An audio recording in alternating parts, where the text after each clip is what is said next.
Whether it is Derry Girls, Game of Thrones, Trespasses, Blue Lights or Line of Duty, which has just been renewed and will be filmed in Belfast, producers choose Northern Ireland for its world-class talent and studios. To coin a phrase, Mr. Speaker, it's a sector that's sucking diesel.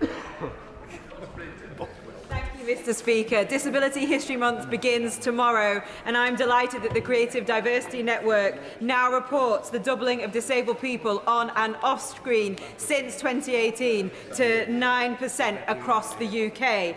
The phenomenal BBC film An Irish Goodbye is one such example, starring Down syndrome ambassador James Martin and filmed in Northern Ireland. What is the Minister doing to ensure a further drive to double disability again on and off screen?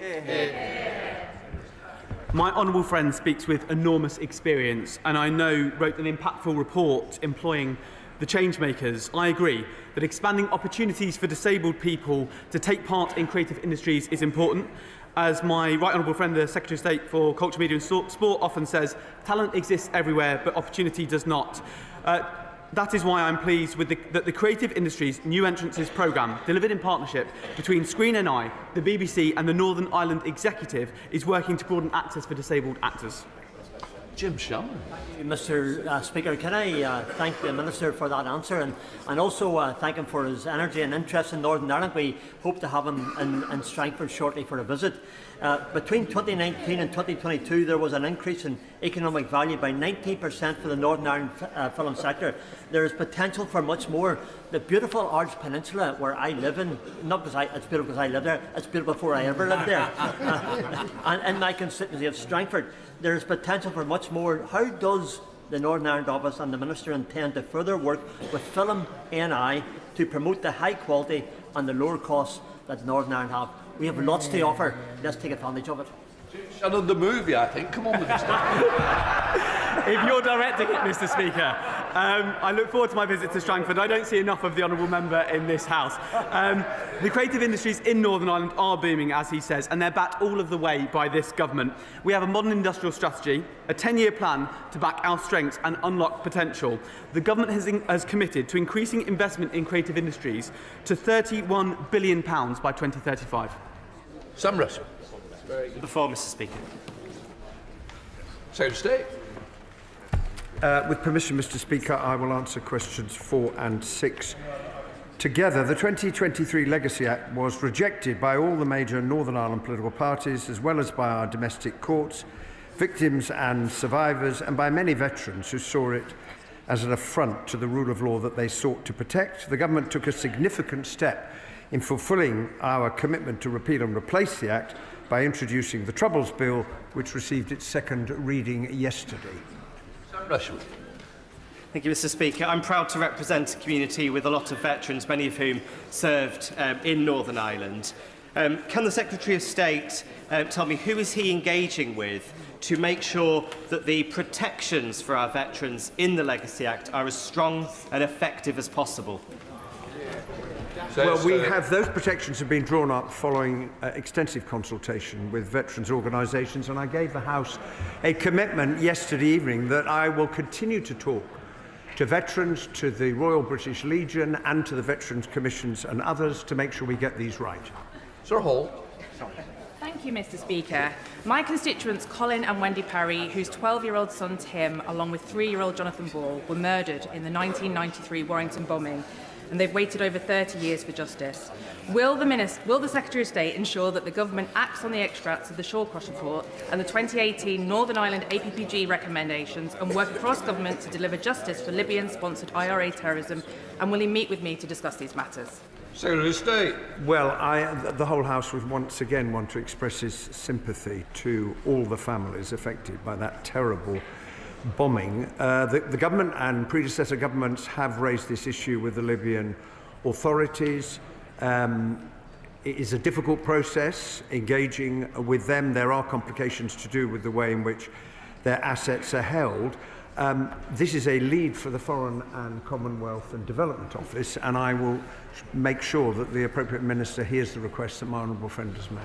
Alexis. Thank you, Mr. Speaker. Secretary of State, isn't it the reality that this legislation has failed to win the confidence of many who served, and that's what is now needed are clear, robust protections against repeated investigations so that we honour our veterans in practice and not just in rhetoric. Well, I say to the honourable gentleman, those protections, including against repeated investigations, are clearly set out in the bill that the House gave a second reading to yesterday, and I hope that as people come to understand that they're there and how they work, they will offer the reassurance that he is looking for. Jim Allister. Yesterday in the second reading, the Secretary of State gave an undertaking that he would not appoint any paramilitaries to the Victims and Survivors Group. In light of that undertaking, will he now underwrite it by indicating that he will accept an amendment to put into statutory form that there cannot be any paramilitary serving on the Victims and Survivors Group? If his undertaking is good, then let's make it even better by putting in statute. Well, I think from memory, Mr. Speaker, I gave that undertaking 3 times at the dispatch box yesterday, and I hope that it would provide the honourable member with the assurance that he is looking for, because I'm quite clear no one with that record is going to be appointed to the Victims and Survivors panel. Parin Moon. Mr. Speaker, yesterday, along with the Veterans Minister, I met with a group of Special Forces veterans based in Cornwall. The Legacy Act's immunity scheme, which would have enabled immunity for terrorists and other key provisions, were ruled against by our domestic courts. Isn't it the case that any new government would have had to have dealt with this? Well, that is indeed the case. My honourable friend is absolutely right. It was quite wrong to have brought forward legislation to seek to give immunity to terrorists, which is what the last government's Legacy Act did, and that is probably the principal reason why it had no support in Northern Ireland, including from victims and survivors, because there is a fundamental principle. We believe in the rule of law, and it should apply to everyone, and that is why the government is acting in the legislation to finally, and the remedial order, to finally lay that failed attempt at immunity to rest. Gregory Stafford. Thank you, Mr. Speaker. Can I ask the Secretary of State was the Irish Deputy Prime Minister, Simon Harris, wrong when he said that there were no new protections for veterans in the Troubles Bill? Well, there clearly are new protections. There clearly are new protections for veterans in the Troubles Bill set out throughout the legislation that were never in the previous legislation that the last government passed, and we've laid them out to the House, and the veterans community and others can see clearly what they are. Alex Burkhart, Shadow Secretary of State. Thank you very much, Mr. Speaker. On the 15th of August 1998, in Omagh, the real IRA murdered 29 people, including a woman who was pregnant with twins. It was the deadliest attack of the Troubles and the most wicked. Following the 2021 recommendation of Mr. Justice Horner, the last Conservative government launched the Omagh inquiry into whether there was anything that UK state authorities could have done to prevent the bombing. But the bombers planned and launched their attack from the Republic of Ireland.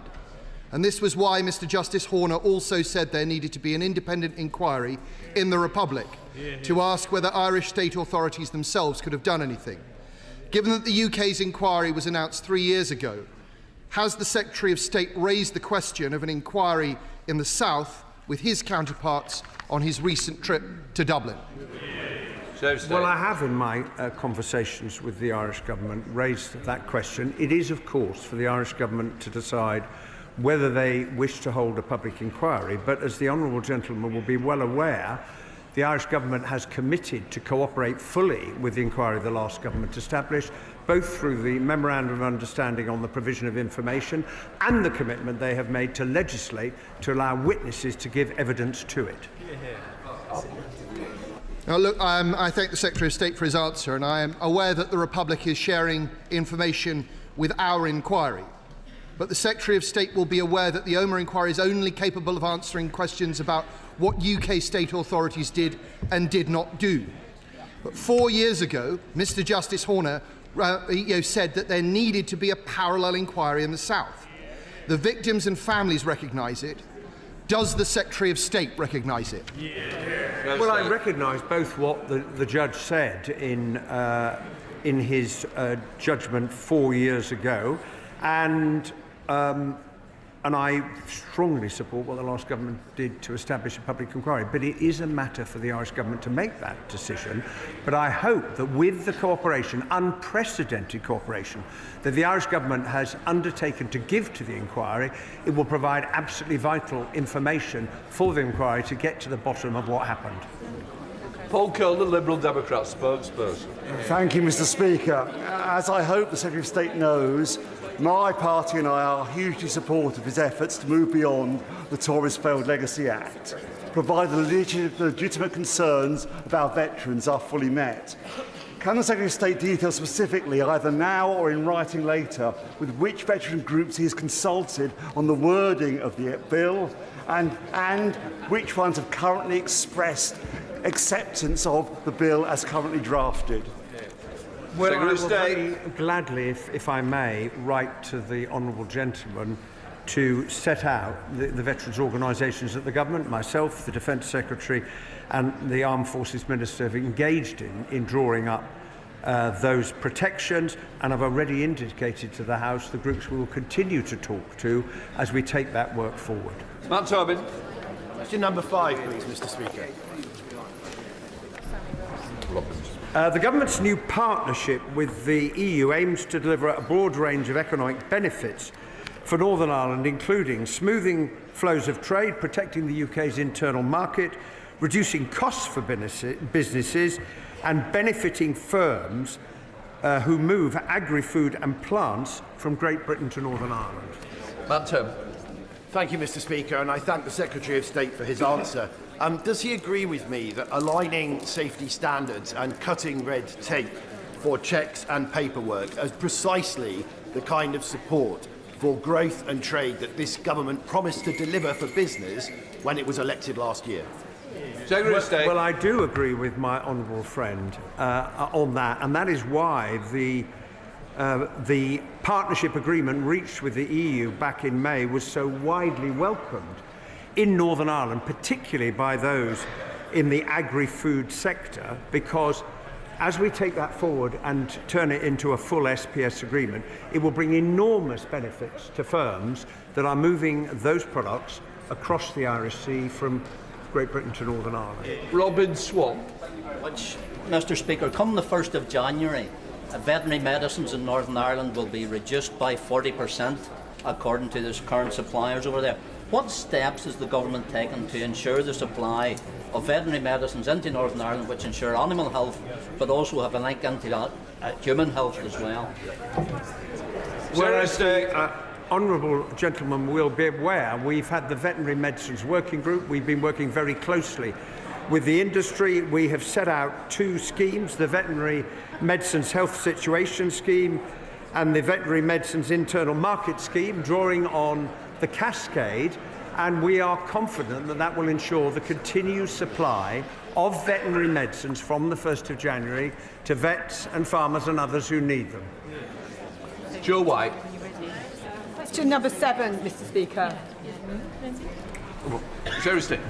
The Northern Ireland Troubles Bill will retain Part 4 of the 2023 Legacy Act, which includes provisions for memorialisation. I would welcome views and suggestions on how to take this forward, including on whether any new memorials should be established. Joe White. On the 5th of April 1979, an IRA sniper fired an armoured vehicle as it entered Anderstown RUC station, killing Blues Royal Serviceman Anthony Dykes. My constituent, whose mother, Kathleen, now aged 94, has never let his memory go. She told me her son is a forgotten soldier. There are monuments for soldiers killed in Afghanistan and Iraq, but nothing for those who served in Northern Ireland. Kathleen is now very frail. I am her voice today, asking government to commit to a national memorial. Well, first of all, could I express on behalf of the whole House our condolences to her on the loss of her son all those years ago. I would say that the names of those service personnel who died on deployment to Operation Banner are rightly listed on the Armed Forces Memorial at the National Memorial Arboretum as a lasting record of their sacrifice. And I don't know whether my honourable friend's constituent has had a chance to visit there. Perhaps it's something she might like to facilitate. Father of the House, Sir Edmund Lee.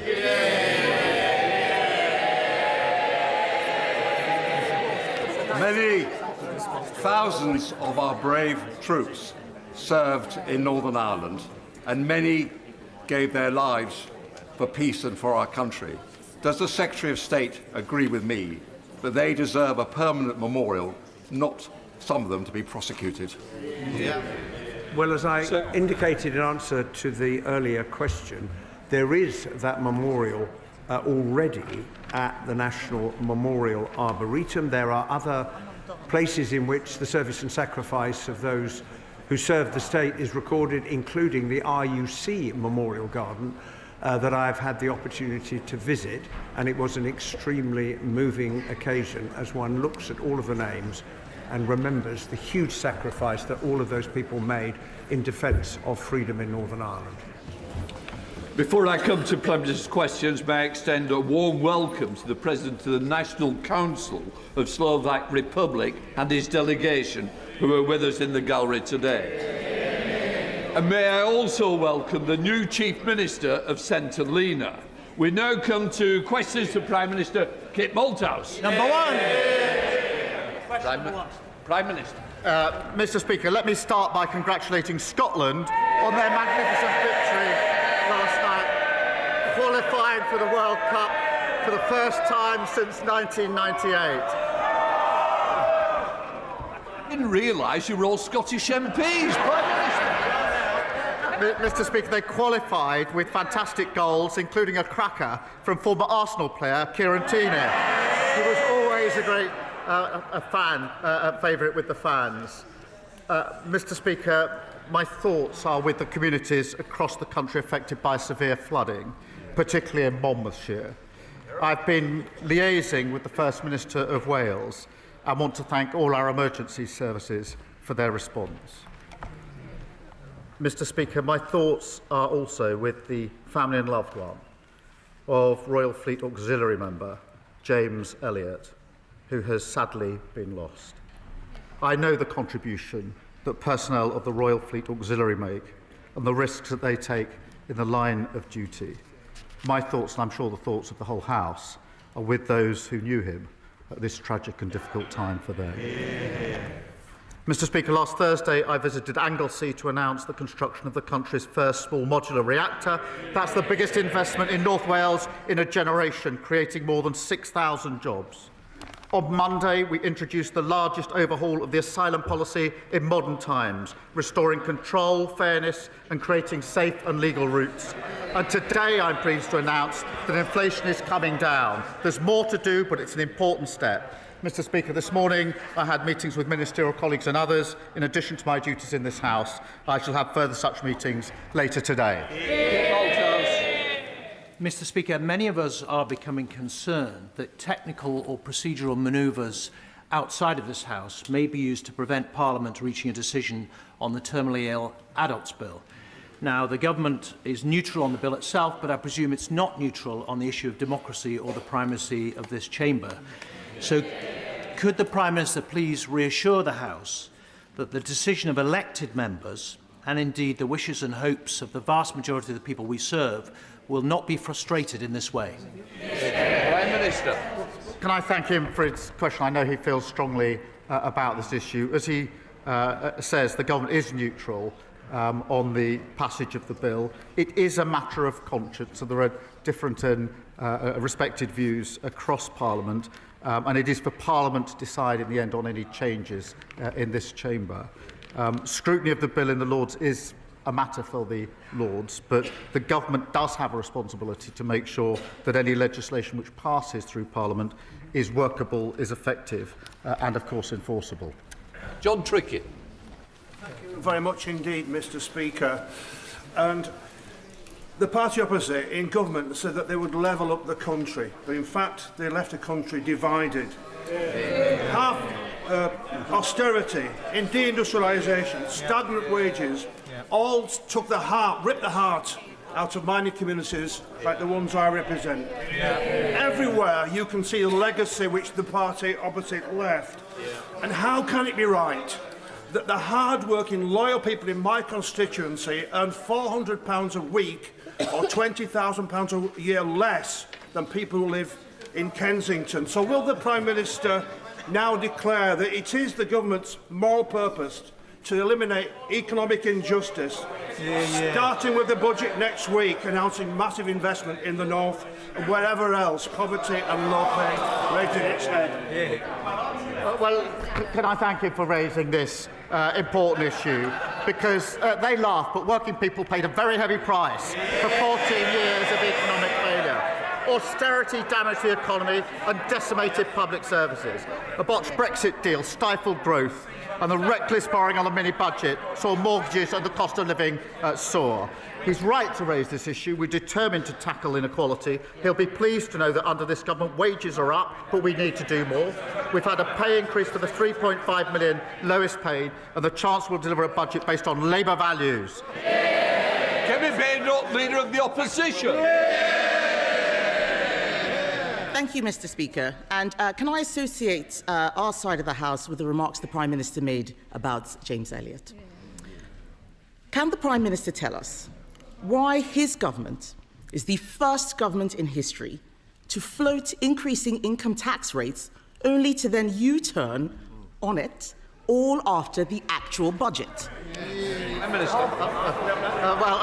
I'll inform you the budget's actually next week rather than after the budget. It's only got 1 week to go. But I can tell her it'll be a Labour budget, Mr. Speaker, with Labour values. That means we will concentrate on cutting NHS waiting lists, cutting debt and cutting the cost of living. And because of the decisions we've already made, inflation is down this morning. The Bank of England have upgraded growth. We've got a record £230 billion of investment into this country under this government. Mr. Speaker, he says the budget is next week, but we read all about it in the papers. This is the first budget to unravel before it's even been delivered. The Chancellor's cluelessness, I'm afraid, is damaging the economy now. The Prime Minister needs to end this shambles. So can he confirm today that he won't break another promise by freezing income tax thresholds? Mr. Speaker, the budget is 1 week today and we will lay out our plans. But what we won't do, Mr. Speaker, I've said what we will do in terms of protecting the NHS and public services. What we won't do is inflict austerity on the country as they did. It's caused huge harm. What we won't do is inflict a borrowing spree like Liz Truss did, also inflicted and did huge damage. Mr. Speaker, have they learnt anything? She's apparently got a golden economic rule, I think. So it's a very important rule, this golden rule. That there's this £47 billion of cuts with no detail. No wonder the Institute of Government says they're on very shaky foundations. They haven't listened and they haven't learned. Mr. Speaker, it is quite clear that they are going to freeze thresholds. We didn't get a clear answer from them, but this is really important. Because in her budget speech last year, the Chancellor said, and I quote, "I am keeping every single promise on tax that I made in our manifesto. So there will be no extension of the freeze in income tax and national insurance thresholds." Why was freezing thresholds a breach of the manifesto last year, but it isn't this year? Mr. Speaker, every week she comes along and speculates and distorts. Last year, Mr. Speaker, last year they predicted recession. And what did we get? The fastest growing economy in the G7 in the first half of the year. They opposed NHS investment, and what do we get? 5 million extra appointments in the first year of a Labour government. They tried growing the economy with millions on NHS waiting lists, with our schools crumbling and holes in our road. It didn't work. What do they want to do now? Go back to the same failed experiment. Mr. Speaker, he talks about speculation. The only people who've been speculating are his government every single day for the last 3 months. And he mentioned inflation in his last answer. Inflation has nearly doubled since they came into office. He wants a round of applause because it's come down a little bit. I will remind him that food inflation is up 4.9%. That is making life miserable for all of those people out there. But let's go back to thresholds because this is important. When the Chancellor made that promise to unfreeze the thresholds, it wasn't an off-the-cuff comment. She said it on the floor of this House in her budget speech. That was a deliberate statement of government policy. So if she breaks such a clear promise, how can the public trust a word that she says next week? Mr. Speaker, she talks about inflation. It went to 11%, 11%, and the country is still paying the price. Inflation is down this morning, wages are up, and we've had 5 interest rate cuts, and that's because our fiscal rules are ironclad. And the Leader of the Opposition and the party officers have no credibility on the economy. She was Treasury Minister during the worst decline in living standards on record. And she said that Liz Truss got the mini-budget 100% right. Not much room for flexibility there. 100%, that's pretty full marks, Mr. Speaker. She might want to tell us if that's still her position, 100% right for Liz Truss. Mr. Speaker, I was Treasury Minister at the height of the pandemic. We cleaned up that mess. Maybe he could clean up some of his own mess.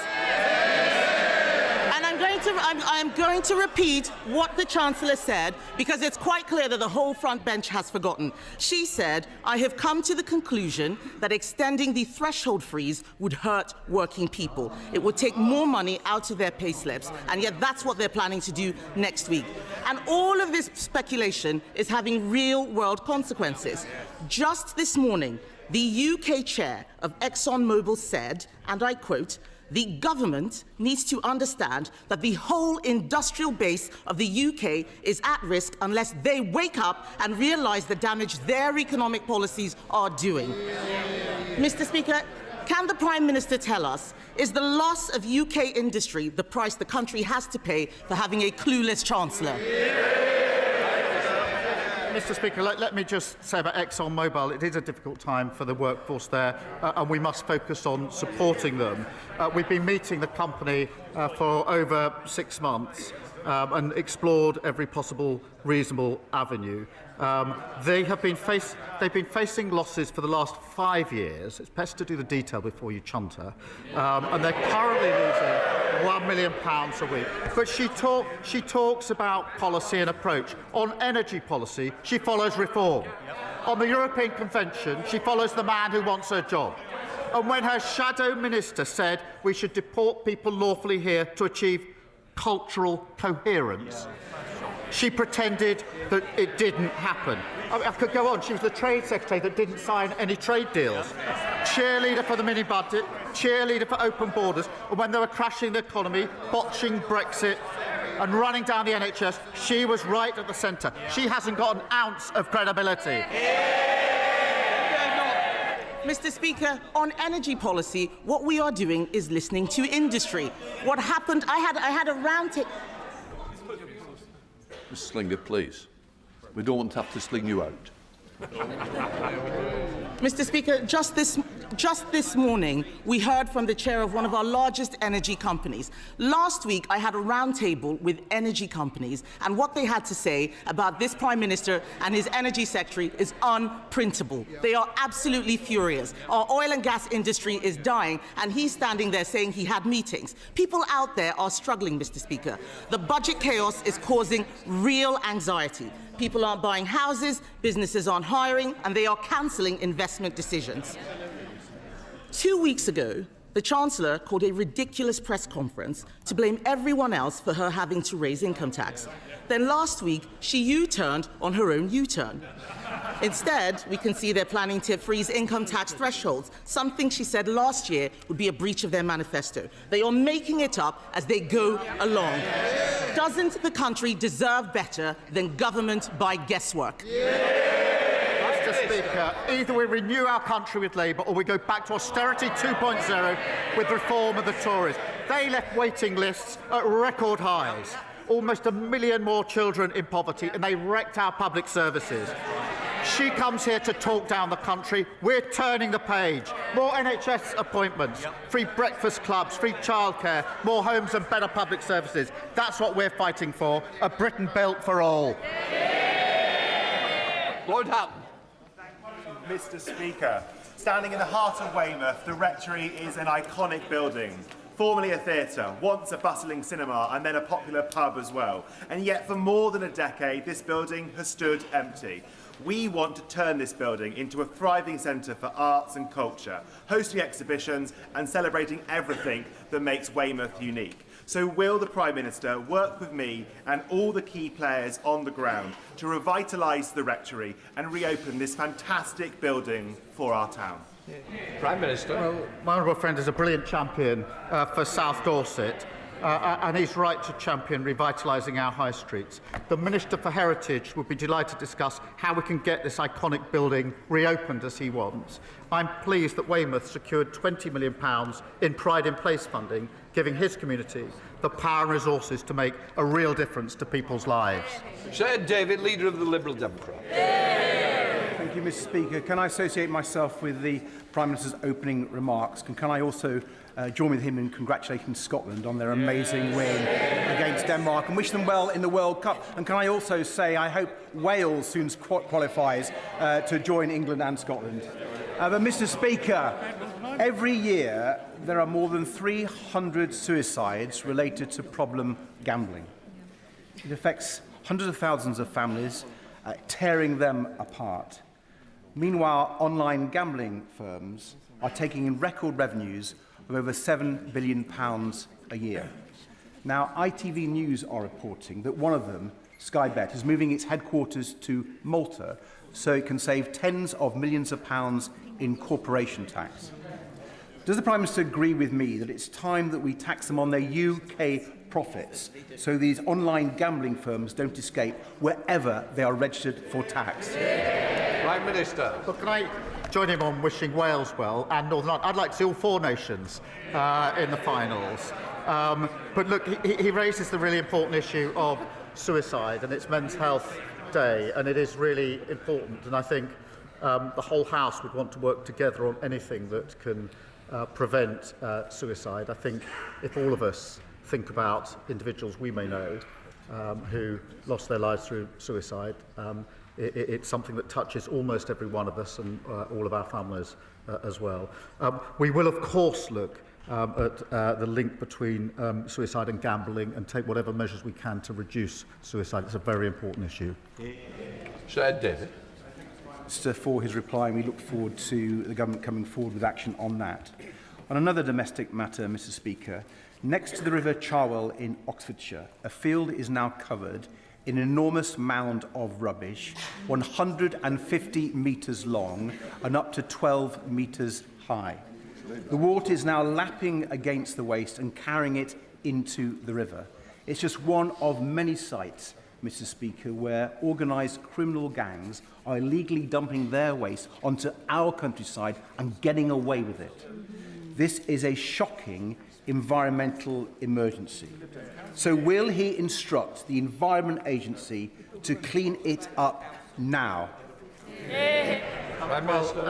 Firstly, these are utterly appalling scenes. Utterly appalling. A criminal investigation, as he knows, is underway. And specialist officers are tracking down those responsible. The Environmental Agency, in answer to his question, will use all available powers to make sure that the perpetrators cover the cost of the clean-up, which must now follow. We have boosted the Environment Agency's budget for tackling waste crime by 50%, given councils new powers to seize and crush fly tippers' vehicles, and lawbreakers can now face up to 5 years in jail. Dominic. Thank you, Mr. Speaker. Immigration is the #1 issue on doorsteps of Bristol North East. Most people will ask me about it. They want a firm, but also a fair approach, but have been let down over many years. Controlling our borders and knowing who comes is essential, not least to integration. Mr. Speaker, what can the Prime Minister say to my constituents in Bristol North East that will give them assurance that the reforms that the Prime Minister and the Home Secretary are proposing, which I support, will be firm, but will also be fair. Prime Minister. I'm proud, Mr. Speaker, to lead an open, tolerant, generous country. To maintain that principle, we must restore order and control, fix the utterly broken system left by the party opposite, and end the division that others seek to exploit. That does include creating safe and legal routes, recognising those who contribute, integrate and strengthen our society, while at the same time reducing illegal arrivals and removing those with no right to be here. That is a fair, progressive system that meets modern challenges. Jim Allister.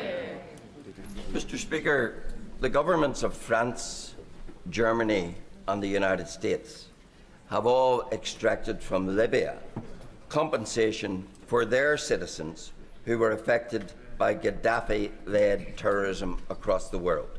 Why, Prime Minister, is the British government continuing to fail United Kingdom citizens who suffered to a huge extent through the importation of arms and, in particular, the tons of Semtex that Gaddafi supplied to the IRA, giving rise to Enniskillen, to Warrington, to the Baltic Exchange and multiple others? Why is no compensation being extracted from Libya for our citizens when it can be done for others?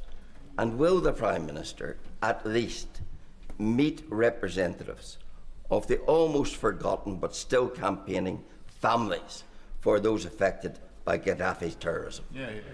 Well, Prime Minister. So many suffer from Gaddafi, and he's absolutely right to raise this really serious issue, and we're working hard on it. I'll absolutely make sure that the meeting he asks for is set up with the relevant minister so that we can give the full position and take on board what they have to say.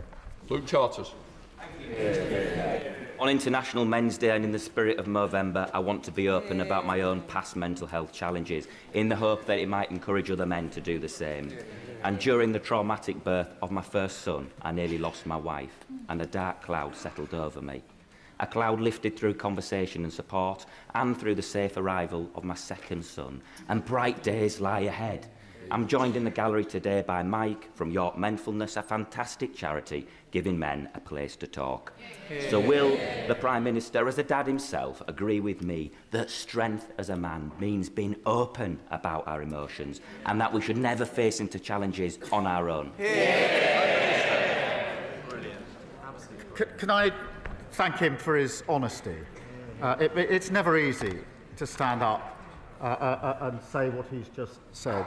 And I hope he understands just how important that is for others who will be suffering, who will be inspired to be able to talk openly about their experiences and, importantly, get the help that they need. I'm really proud to publish the first ever men's health strategy today to tackle challenges that disproportionately affect men, including certain cancers and suicide, which is tragically the biggest killer of those men under 50. So we will invest millions in helping more men access mental health support, better care for former minors, and rolling out at-home blood tests to tackle prostate cancer. But I do thank him for speaking out. I think it's so important, it's so brave. It's been done across the House. This isn't a party political issue, but it's always very powerful when it's done, and it's a model for all of us. Thank you, Mr. Speaker. Given the government's desire to improve educational outcomes and the well-being of our children, it is ignoring the elephant in the room. This morning I hosted a really powerful round table with 3 secondary head teachers who spoke about the transformational effect that a complete ban on smartphones in their schools had had. Improved behaviour, increased focus, far fewer safeguarding issues, and most importantly, happier children. But for them it has been really hard won, and it's sunk a huge amount of time. So will the Prime Minister tell me and the thousands of head teachers out there who are crying out for this change why his government won't back them with a ban on smartphones in schools? Prime Minister. I thank her for a question. It's a really important question. I've got teenage children in secondary school, and I know it's an issue of concern to parents and teachers. The reality of the statistics are that the vast majority of schools already ban smartphones at school. They allow children to bring their phones to schools, but they ban them in school time in lessons. Of course, we will always keep this under review. We've got to take steps that will be effective. I agree with the sentiment of what she's putting to me. We need to deal with it effectively. Andrew Pakes. Thank you, Mr. Speaker. One of the worst legacies of the last Conservative government was the collapse in apprenticeships for young people in places such as Peterborough, shutting a generation out of opportunity. Mr. Speaker, my city is determined to turn that around, with places like Peterborough College, like many of our colleges, leading the charge. Whilst I welcome the government's reform, I still speak to too many young people who can't access the training they need to rebuild Britain. Will the Prime Minister set out what more we can do together to ensure Peterborough's young people get the good jobs and apprenticeships they deserve? Prime Minister. Well, I thank him. His dedicated campaign means Peterborough has one of the first youth guarantee pilots in the country. Mr. Speaker, we inherited an awful situation where almost 1 million young people were not earning or learning. We refuse to accept that. That's why we're delivering the new youth guarantee, investing a record £3 billion into apprenticeships and increasing the national minimum wage for 16 to 20-year-olds.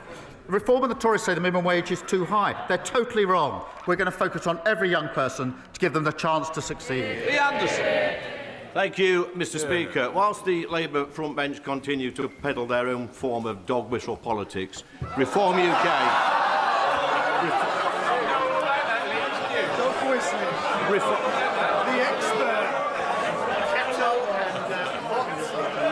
Reform UK are cracking on with the day job. Our reform-led councils are reform... Can I just say, you might say it's the way he tells them, but it might be worse. It's the way I tell them. Lee Anderson.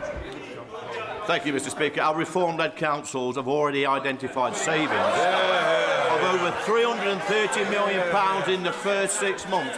And the Prime Minister may shake his head propped up by these gullible backbenchers, but here's the challenge. Will he guarantee, will he ensure that all the cancelled elections from this year and the proposed local elections for next year will go ahead in May 2026? Go on, be a man. I didn't realise he's quite so good at stand-up comedy. Mr. Speaker, he talks about dog whistle. Last week, his leader said he didn't have time to condemn the racist comments of his fellow MP for Runcorn. He also said he didn't have time to condemn his party calling children in care evil. He didn't have time. I wonder if you can ask his leader next door to him whether he's got time for his explanation for the stories in today's papers.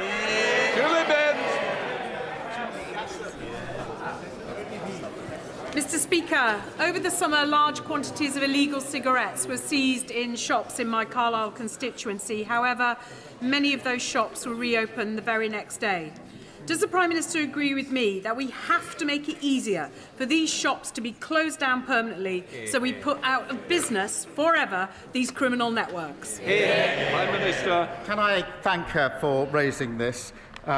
Because there's been a surge in response to illegal shops selling products they shouldn't be selling and not paying their taxes. It's very important. Raids in October, Mr. Speaker, saw over 900 arrests, almost £11 million of criminal profits were seized, and almost £3 million of illegal gear was destroyed. We need to go further to protect our high streets. That's why we're giving councils powers to prevent certain shops from even opening, supporting them to deal with unwanted shops, and through the tobacco and vapes bill, cracking down on rogue retailers who break the law.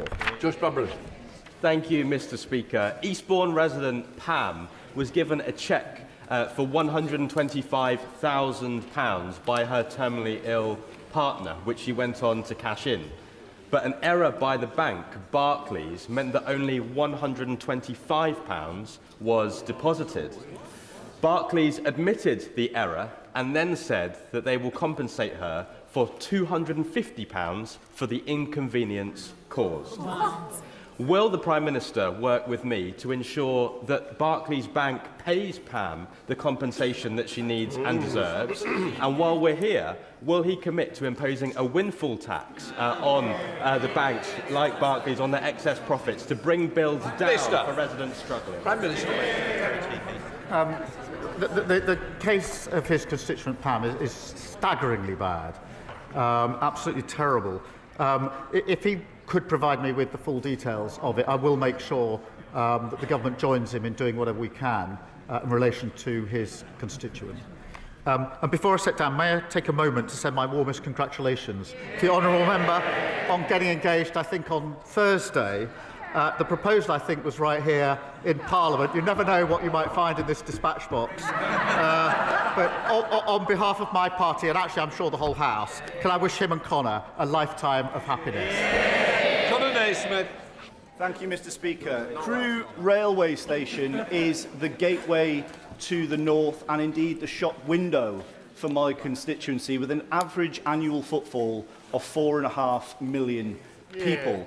I am working with Cheshire East Council on ambitious plans for Crewe 360 to deliver much-needed investment into the station and into the land around the station, and we want to adopt the Railway Industry Association's Station Investment Zone proposals, which could deliver much-needed improvements in transport, housing, regeneration and economic growth. Does the Prime Minister agree with me that Crewe would make a perfect pilot for these proposals? And will he agree to work with me to bring government departments around the table so that we can make these plans a reality? Minister. Well, I thank him for his question. Because of our actions, Mr. Speaker, house building near stations like Crewe will now be a default yes. That means tens of thousands of homes delivered far sooner for families with great transport links as standard. I'll make sure that he meets the relevant ministers to drive forward growth. Every step we've taken to deliver more homes has been opposed by the parties opposite. They're the blockers, Labour are the builders. James McMurdoch. Thank you, Mr. Speaker. Mr. Speaker, it is an open secret that the gig economy is a magnet for organised crime and illegal workers. As Christmas approaches and demand increases, so do the associated risks. Will the Prime Minister please explain why enforcement in this area is so low and what he will do to restore order? Well, we're delivering a record crackdown on illegal working in the gig economy, expanding the right to work and facial recognition checks, which are really important. We're also introducing a new criminal offence of trespassing with intent to commit a crime through the Place and Criming Bill. Mr. Coteau. Thank you, Mr. Speaker. Based on the reactions, care or remember, but every day I see the cost to my constituents in Bournemouth West of years of cuts to public services. Youth services gone, neighbourhood policing decimated, no NHS dentist appointments. So can the Prime Minister confirm there will be no return to austerity under this Labour government? I certainly can. But the austerity that they imposed on the country destroyed our public services, and we're still paying the price. We'll be cutting waiting lists, cutting the debt and cutting the cost of living. Fair choices to secure Britain's future, not a return to the failure of the party opposite. Jack Rankin. Thank you, Mr. Speaker. The Prime Minister has expressed sincere regret for appointing David Colgan to the independent football regulator. Will he now put on record the full amount Mr. Colgan has donated to his leadership campaign and his party, any hospitality he's received, and whether he declared these interests before appointing him? Prime Minister. They were all declared properly. Not the amount. Mr. Speaker, this Friday we commemorate the 51st anniversary of the Birmingham pub bombings, in which 21 people lost their lives in what is still the largest unsolved murder in our history. The families do not believe that the approach set out by the government will discover the truth and that only a public inquiry will do. Can we now have the meetings in order to hear the families' concerns direct and agree an approach that will command not just confidence but will find the truth of who bombed Birmingham? Prime Minister. Well, can I extend my deepest sympathies that remain with the bereaved and survivors of the horrific pub bombing in Birmingham in 1974. We do believe the most appropriate route is through the Independent Commission for Reconciliation and Information Recovery. But honourable friend has raised this issue directly with me, and of course I'll make sure that the relevant meeting is set up so that he and the families can put their point of view for us to consider. Mr. Speaker, you in the Chamber will be well aware that I represent the biggest and most remote constituency in the UK. And I'm bound to say, Mr. Speaker, that in it, bank branches are becoming rarer than sightings of the Loch Ness Monster. We have no banks at all in the huge county of Sullivan. Now, we have legislation that provides for access to cash, but what we don't have is legislation that provides for face-to-face banking services. So I'd be deeply grateful if the Prime Minister would ask the Treasury to meet with me to discuss how we might update the Financial Services and Markets Act to include some form of access to cash provision that would preserve face-to-face banking for my constituents and other remote areas. Mr. Speaker, I know how important face-to-face banking is to local communities. As he knows, we're rolling out banking hubs. Decisions over location are taken independently, but they should be rolled out wherever there is a need for one. And of course, there's more to come. I will, in answer to his question, make sure that he gets the meeting that he requests so that we can have a look at the proposal. Afzal Khan. Thank you, Mr. Speaker. As the Prime Minister is aware, November marks Islamophobia Awareness Month. This Labour government has shown a steadfast commitment to supporting Muslim communities, particularly through consulting on the definition of Islamophobia. Given anti-Muslim hate is at a record levels in the UK, can the Prime Minister outline the steps this government will take to tackle a rising level of racism, xenophobia against the Muslims in Britain? Minister. Can I thank him for raising this important issue? He's always been a strong champion on this. Anti-Muslim hatred is abhorrent, Mr. Speaker, and has no place in our society. And the increase in incidents must be addressed. It's why we're increasing funding to protect mosques and Muslim faith schools across the country. It's why we've announced a new fund to monitor anti-Muslim hatred and support victims. And we continue to work on the definition of anti-Muslim hatred. Thank you, Mr. Speaker.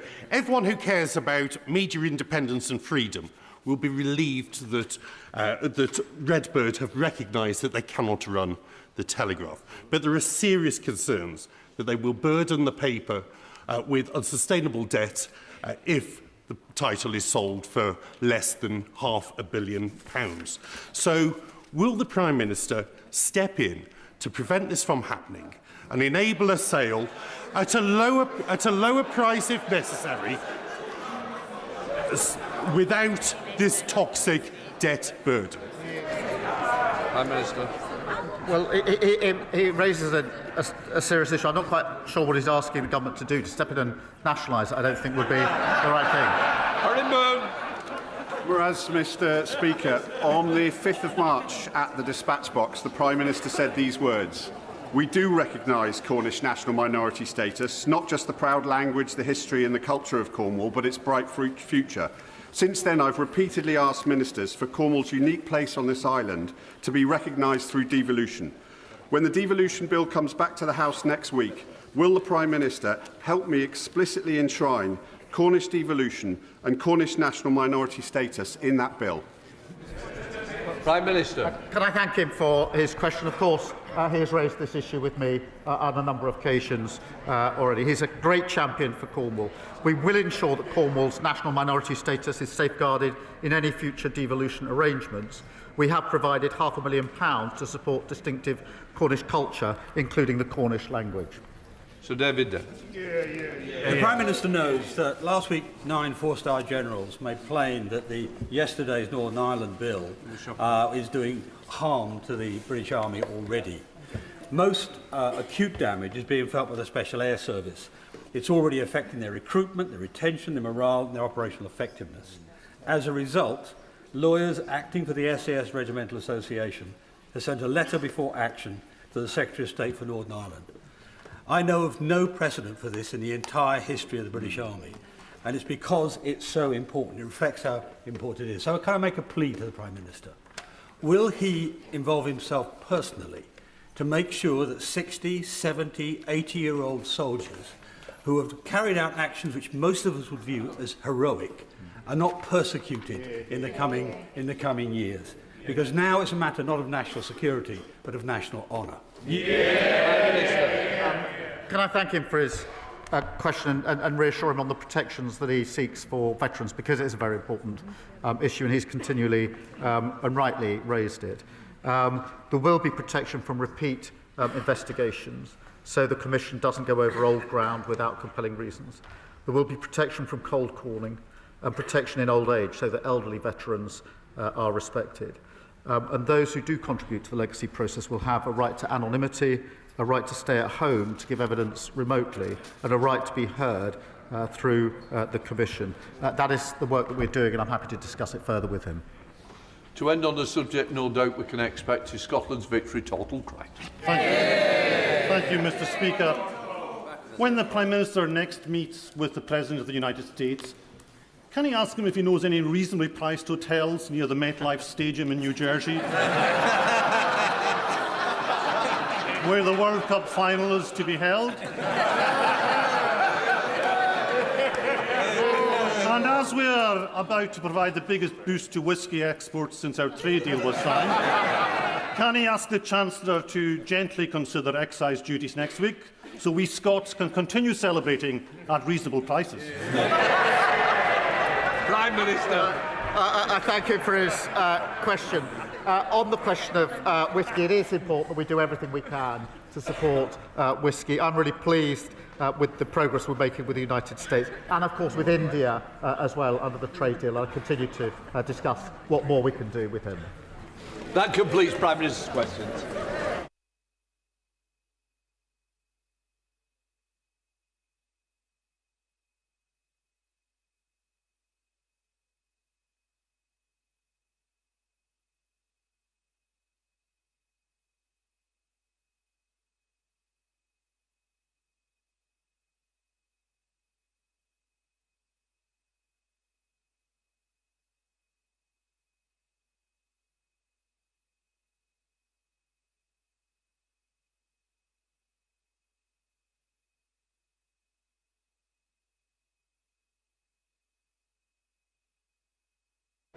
Right, we now come to the urgent question. Mims Davies.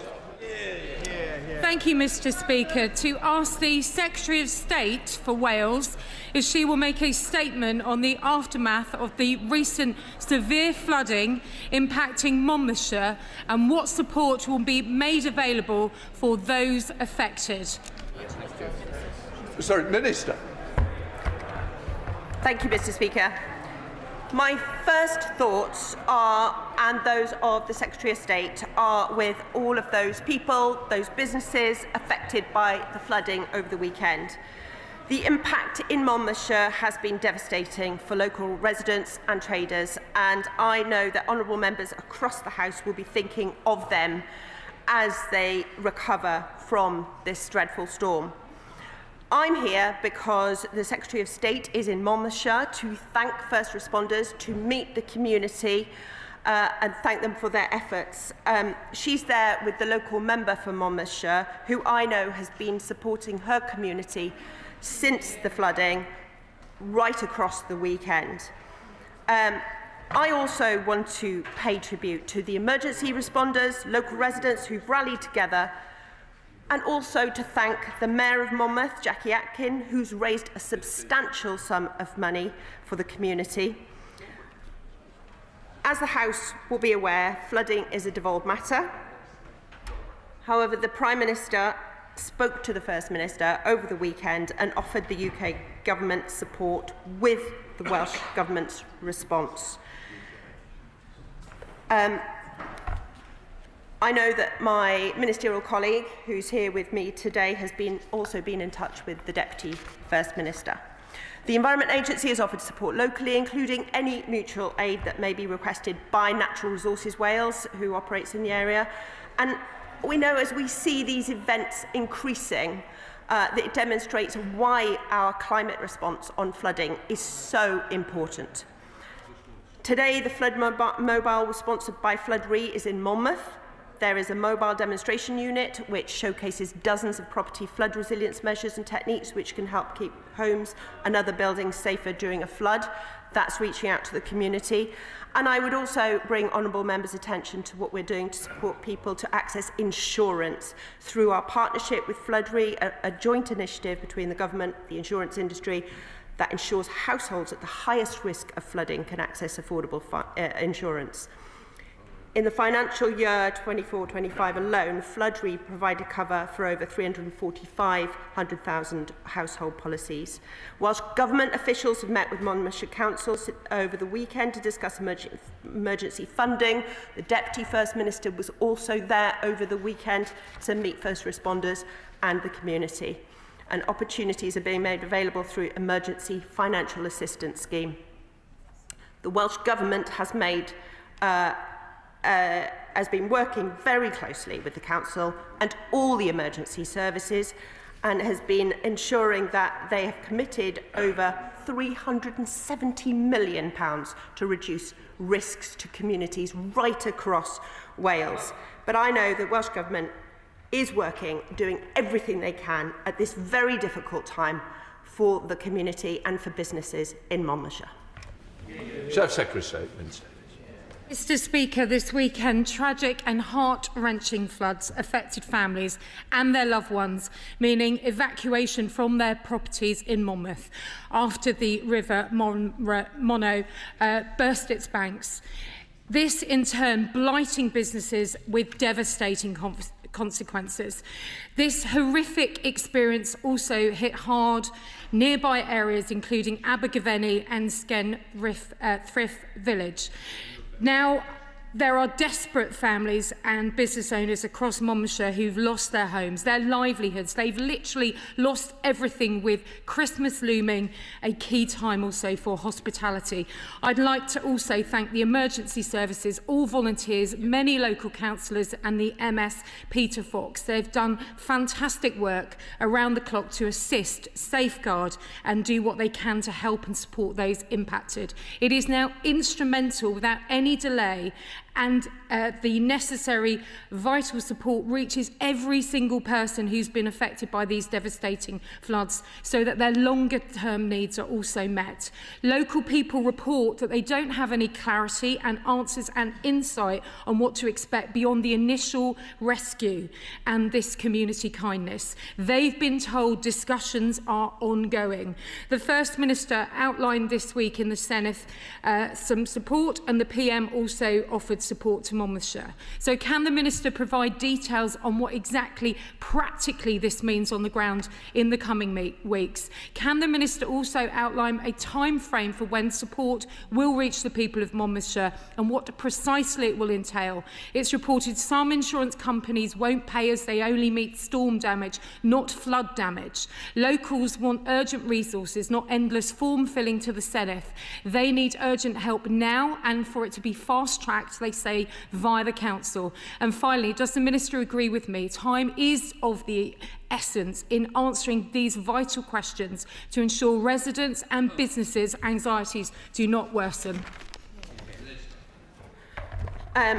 I thank the member opposite, and absolutely she is right. Time is of the essence, and my heart absolutely goes out to all those impacted by this storm over the weekend. It is a dreadful thing to have to go through or see those hard work that you've put in perhaps all your life, and see the business flooded, your home flooded. I can't imagine the trauma and the difficulty that those people are going through. As I said, the First Minister spoke to the Prime Minister. The Prime Minister reached out over the weekend to look at how support can be offered following the flooding. The First Minister has also been very clear in looking at how funding can be provided for those impacted in the least bureaucratic way possible. Look, the nature of that support, you know, we're a few days after that event. The nature of that support will become clear as this clean-up continues, as we see the days go on. We'll be working with emergency services, we'll be working with those impacted.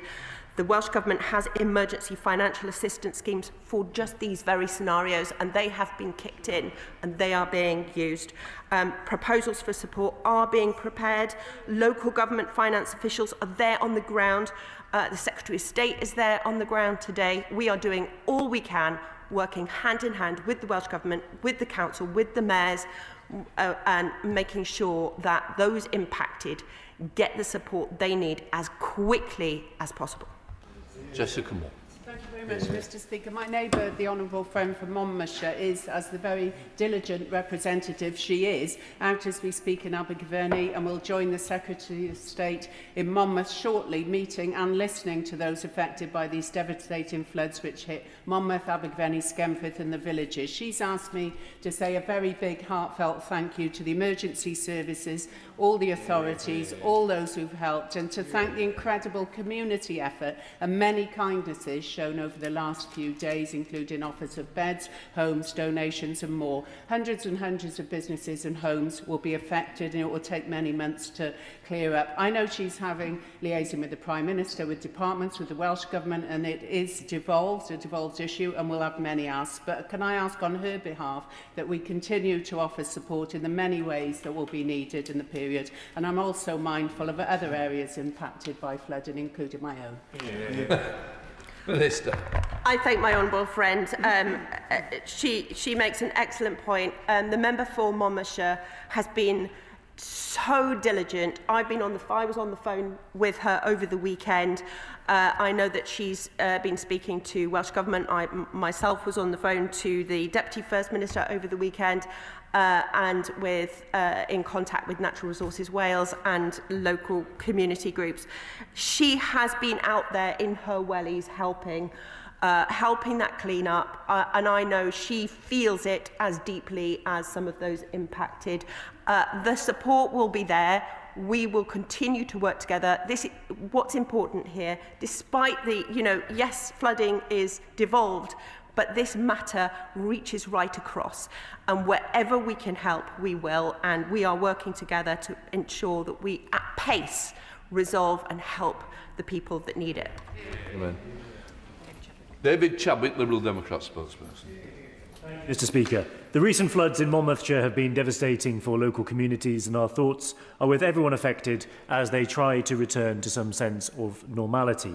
And I'd also like to pay tribute to the emergency services and everyone who worked so tirelessly to keep residents safe throughout this event. Last year, we saw attempts by multiple fire and rescue authorities in Wales to close small fire stations, which often house the equipment needed to respond to major floods like the ones we've just seen, with two of the proposed closures in my own constituency in Knighton and Crickhowell. Crickhowell being just a stone's throw away from Monmouthshire, and the services that are based there often go over the border just to help them. Could the Under-Secretary of State clarify what engagements they've had with fire services in Wales on potential closures, and whether she agrees with me that it's vital we keep those small stations open to protect residents in rural Wales from devastating events such as the ones we've just seen? Minister. I thank the member for his question. Look, I also want to pay huge tribute to the first responders, to the emergency units, to the fire rescue service, who absolutely did an outstanding job and continue to do that outstanding job over the weekend and now and into the future, but right across Wales. And it is important that we protect those putting themselves in danger and supporting people in need. I'm happy to write to the honourable member about the details of the closures, and I'm happy to get back to him on that. Nick Smith. Thank you, Mr. Speaker. Blaen y Gwent and Rumney neighbours, Monmouthshire. Last winter, we experienced coal tip slipping because of heavy rain then. People experiencing flooding deserve all our support. So can the Minister please explain and tell us more about the support available to residents claiming insurance or emergency financial help to help them get through this really difficult time? Minister. I thank the member, and he's been a really strong advocate in this area, so I thank him for that. We have pledged £143 million from the UK government for coal tip safety in this Parliament, and I know that this is a big issue that needs to be continually monitored. I know that coal tips were being monitored over the weekend throughout Storm Claudia, and they will continue to be, but this government takes this very seriously and is investing in their safety. Sir Julian.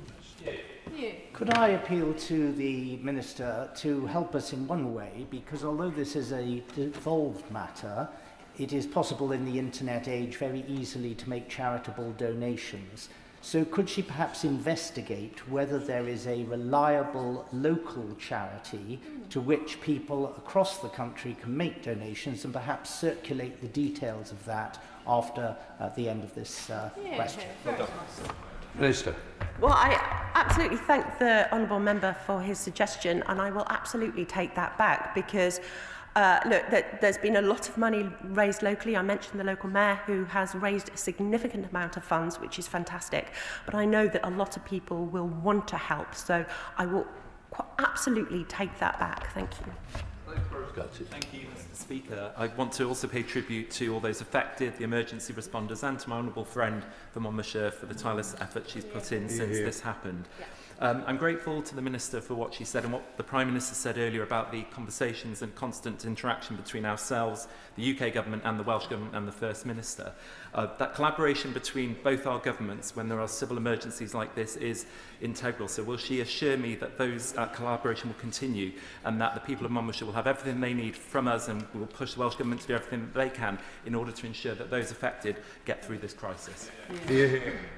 I thank my honourable friend for raising that important point, and yes, collaboration is key, and in situations like this, where speed is of the essence, it is important that we work together quickly, seamlessly. I know my honourable friend, the Minister for Flood and Water, has been in touch with the Deputy First Minister and also with the member for Monmouthshire, and we will all continue to work together to resolve this, to make sure that those impacted get the support and help as quickly and seamlessly as possible. Ben Lake. Associate myself with the comments and that the Minister for the Wales Office mentioned, and my thoughts are very much with the people of Monmouthshire as they try to get their lives back on track.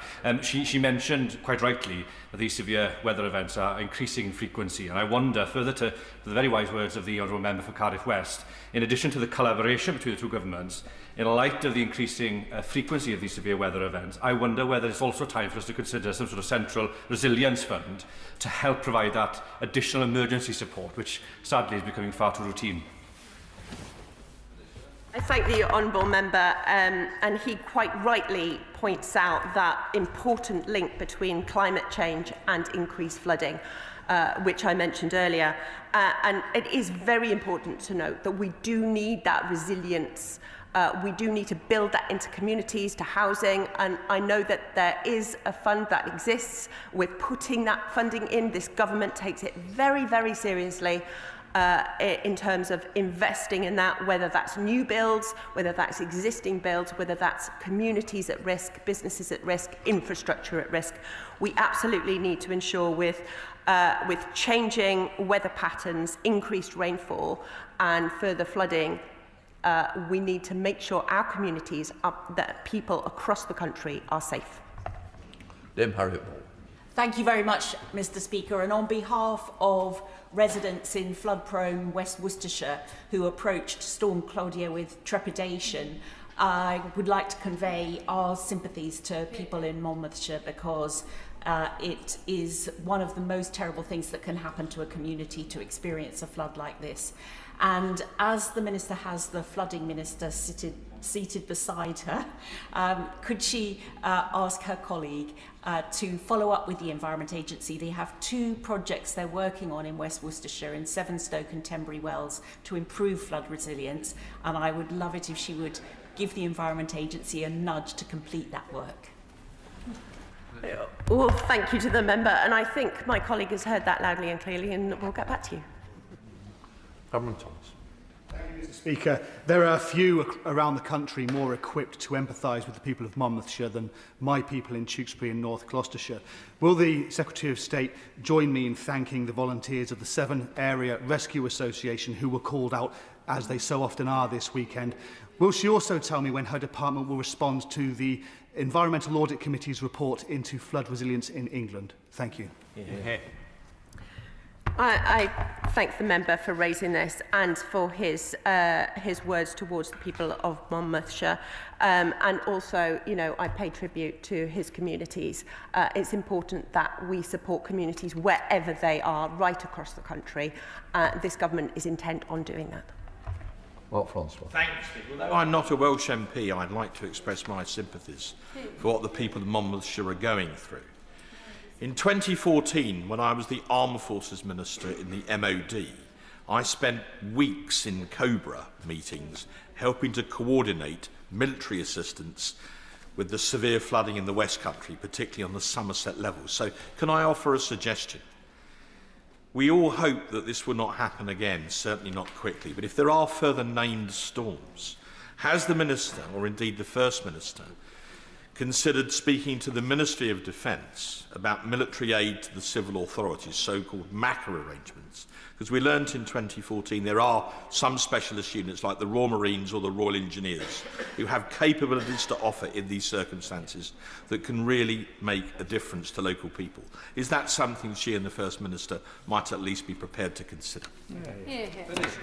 Well, I thank the honourable member for raising that. And of course, where there are critical incidents, where there are major incidents such as the flooding in Monmouthshire, we are ready to consider anything. So, and where we need that support, the collaboration is important, and that it extends to all of our departments and in every way possible. We will ensure that people, that businesses, that infrastructure is looked after, and that it can and would extend to defence if necessary. Thank you. Dr. Ellicott. Thank you, Mr. Speaker. My heart goes out to the people of Monmouthshire, which is just downriver from my own constituency of North Herefordshire. Terrible damage done. Also in South Herefordshire, places like Ewes Harold very badly affected. We know these things are happening more frequently and more severely. It's also tragic to see the huge amount of soil that is washed off the land at times like this. Does the Minister recognise the hugely important role that farmers play in managing floodwater, building resilience to these sorts of events? And will she invest more in nature-friendly farming, river-friendly farming, to help prevent these sorts of disasters that do so much damage to people's livelihoods? Well, I thank the member for raising that point, and it is exceptionally important for those who have a duty to their land to manage that land safely and ensure, you know, this does have a devastating impact. Soil is washed away, but there are things that can be done further upstream to prevent flooding. And I know that the Welsh Government has put in place projects right across Wales to ensure that that happens. And just this morning, I was talking to Power